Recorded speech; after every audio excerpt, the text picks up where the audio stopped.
I did go into college undecided. I just was more of someone who liked science, math, but I didn't really just want to major or just specifically go to that. I also had like an artistic side, so I felt like computer science. I just randomly took a class in that sophomore year in college, and it kind of brought those two sides together.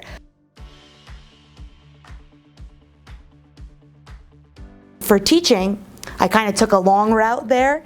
That was not my intent when I first started computer science, but as I then worked as a software analyst for a little bit and then doing other internships, I just found out that it just really wasn't, the business side of it just really wasn't for me. And I just happened to TA and do a lot of tutoring in college, and some of my senior projects were based on student learning tactics. So I felt like maybe I was just more drawn towards that. So that kind of brought me back into teaching, and that's when I kind of took those steps, like maybe this is what I want to do. Women in technology is very important to me. Also, being one of probably one or two only women in the actual computer science class in college and in grad school, it was very common. So to kind of bring more women into it is definitely very important. Being at an all-girls school kind of gives me a little of advantage. When I taught in previous schools, I had classes that were all boys or only had one or two girls in the class. So here, obviously, that's not an issue, but kind of bringing more women into technology and realizing this is not just for men, this is for literally anyone.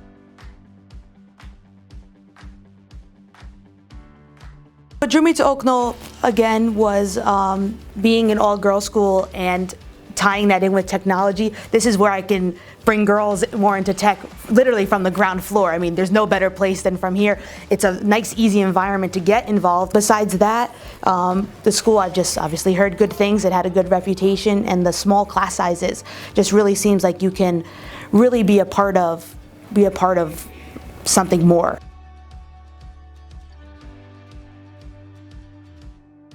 I think the most rewarding aspect, especially with coding, a lot of the times you get them and they have never coded before, and I love getting that blank slate. It's great. When they make that first program, when that clicks and they're able to, they made something move all over the screen or something, they're like, oh my gosh, I can do this by dragging puzzle pieces in, or typing certain words, make it do this, and they could really make it their own.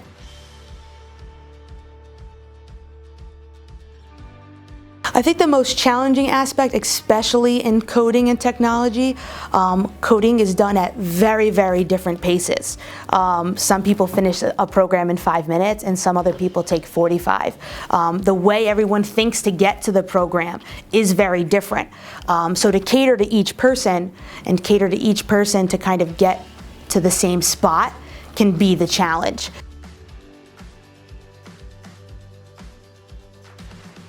So I do enjoy coaching. I coach field hockey, basketball, softball, so all the time. I really enjoy sports. I also like drawing, working with that, painting and stuff. So that kind of, again, that's why I kind of got into programming. It kind of brings that creativity and lets you explore. I mean, you can make programming apps for sports. You can make, anything you so choose, and any of your hobbies can be brought into it.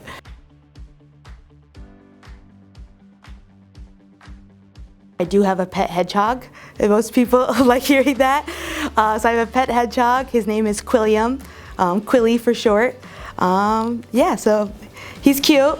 Once they get used to, he doesn't look like a porcupine and spike you, but it's besides that, he still rolls up in his little ball and everything.